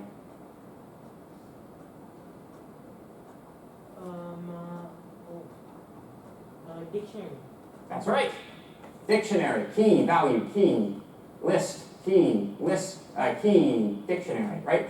So each one of these is a dictionary entry, right? When it's just a value, this would be a string, right? If, like, you don't have to put things in strings in quotes in YAML. If it's just a value, then it's on the same line. If it's either a dictionary or a list, you start it at the next line one tab over, just like in Python, right? Lists of things are denoted with hyphens, so it's like a bulleted list, right? And if it's another dictionary, all you do is, yeah, you just nest the dictionary key entries, right? This is much more readable, right? Yeah, this is even pleasant, you know? But yeah. Incidentally, what these actually are Unix commands for installing and configuring, you know, whatever the heck it is that's being installed and configured here. But yeah, make sense? Lots and lots of stuff is done this way now. Because I'm just going to assume that all of you are going to take 1xc3 with me next semester. When you guys take 1xc3 with me next semester, one of the labs in that course is on, you guys remember me talking when we were talking about testing about continuous integration testing? Maybe? It's the idea that like your code is checked before it's added to the repository, so to make sure that it's, you know, not too buggy. During the course of that lab, you will be required to write YAML files that contain, you know, basically the code for like running and configuring tests on C programs. So, boom. Any questions? So, YAML syntax is in block format, which is more readable, but also optionally in flow format. So block format is what I just showed you. Flow format is Json, basically. It exists for back compatibility. So in block format, you have colons indicating key value pairs, right? Lists are represented by lines which begin with a hyphen at the same level of indentation. White space matters, tabs indicate nesting, and only one value is allowed per line. This allows scalar and custom data types like JSON. Quotes are not needed for most strings. One exception, of course, being if it contains funky characters like quote, like colon, for instance, that might be, you know, interpreted as a valid YAML character. So, unlike JSON, Python does not have an inbuilt parsing library for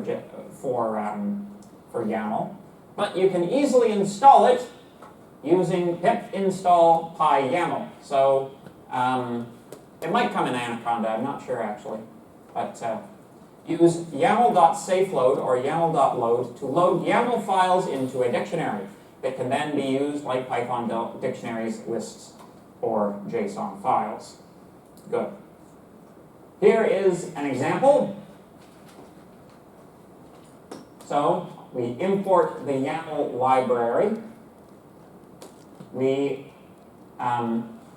again, in the same way as the Csv Reader library, we perform the YAML.load operation, given the file handle and the loader as YAML.safeloader. We then have, as our configuration, the same data structure that we were using with JSON, right? It has the structure that's in the file. That is, this one line is all you need in order to grab the data. So there you go. Make sense? Good. So, uses of YAML. Right now, a very popular program suite, program package for configuration of applications is called Docker. It's very popular at the moment. It uses YAML to configure like loadouts and how programs are loaded and interpreted by other programs. Some of the web services and other things that use YAML include Amazon Web Services. Incidentally, have you guys ever heard of Amazon Web Services? Yeah, you have, yeah. For those of you who haven't, Amazon actually makes more money on from Netflix. Yeah, yeah. Because they host it on the Amazon server. Yeah, like Amazon makes more money off of Amazon Web Services than it does on selling things. Yeah. Yeah, so that should give you some kind of idea of scale for, you know, how important these things are to the modern internet ecosystem. Aside from that, the only one that you probably may have heard of is GitHub. But yeah, anyway, if you take 1xc3 with me, you will be sick to death of GitHub by the time you're finished with it, I'm sure. But yeah, any questions?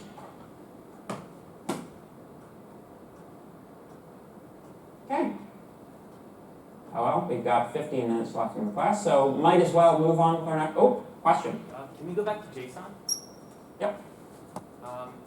So it's my understanding that you can add, for the dump function, you can add two sort of objects into it? Or is that dump without the S? I'd have to look up the documentation. It's for like the assignment 5, first question. It's sort of like in that kind of realm. Okay.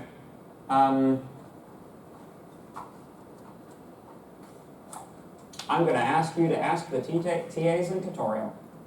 But yeah, yeah, I'd have to look up the documentation. Question? In Excel files, some people who put data in, they put like tick marks and crosses, but like they're in emoji form. Mm-hmm. So if you load them in CSV, how would that play out? Like, what errors could like come up? The most likely thing to happen is, depending on your text editor, it just simply wouldn't render them. So they would, most often when a text editor won't render something, it will render it as an empty box. That's possible. Sometimes, depending on what you've got, you'll see like, you know,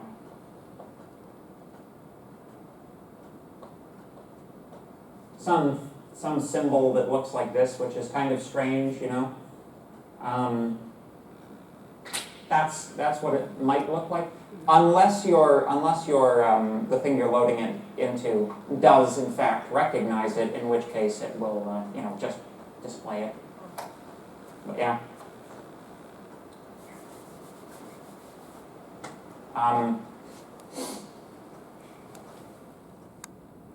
And that's why emoji are evil. So, any other questions? Good. I wanna have like at least like 1 or 2 good like sound bites for like, you know, if anybody's like looking through my lectures for like content for a meme video, I want there to be at least a couple of things in there per lecture for them. But yeah, that has happened in the past. Anyway, Topic 10. Topic 10, yes, thank you. Sorry, I'm a little bit low energy today, despite the fact that I have an increased oxygen intake. Man, can you imagine how bad it would be if I still had the bloody mask on? Jeez. So, so let's talk about dates and how to get them. Just be yourself. I used that joke last semester.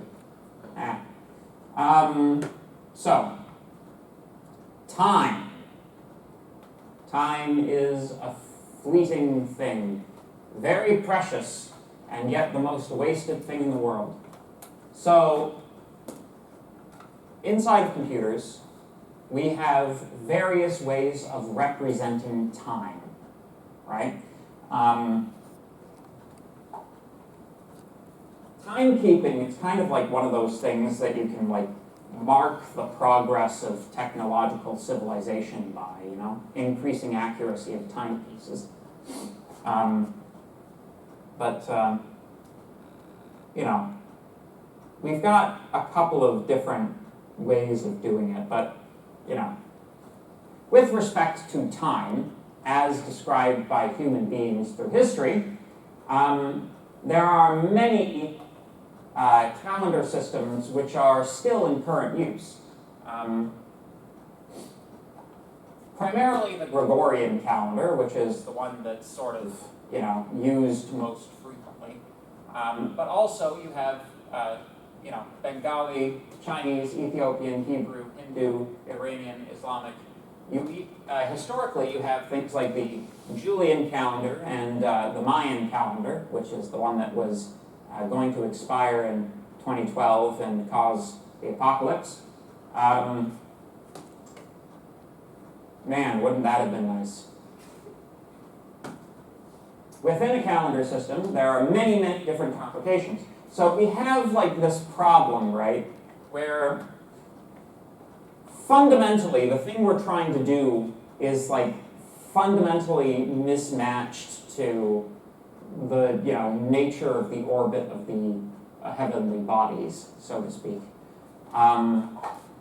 You know,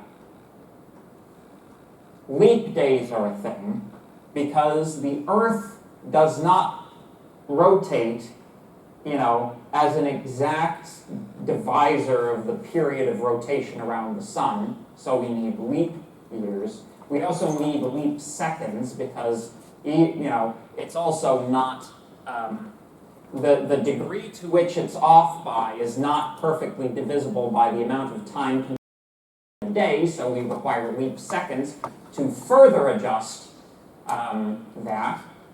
Some countries in the world have this ludicrous idea of daylight savings time, where the time just suddenly changes by an hour at like seemingly random intervals. Like, anybody off the top of their head know when the time changes for daylight savings time in the fall? I think so, I know. Ah, well, you're a very astute person because most people don't. Is it in like October 21st? Possibly, I'm not sure. I had heard that like the provincial government was going to get rid of it, or the United States was going to get rid of it. Like, they've been talking about getting rid of it for years. If you don't like daylight savings time, move to Saskatchewan because they don't have it in Saskatchewan. But anyway, daylight savings time. That's just like why, you know. Time zones are just like the worst thing in the world. Like, it's like you can never remember whether you're going forward or backward. It's like, am I getting on a plane and arriving in the past? I don't know, you know? Different and possibly ambiguous string representations of dates. It's like, you know, some people like to spell out January 7th, 1973. Some people use numbers for everything. The order in which year, month, and day are represented is variable throughout the planet, and I have a graph on this. So this is like, by country, which date format is most common.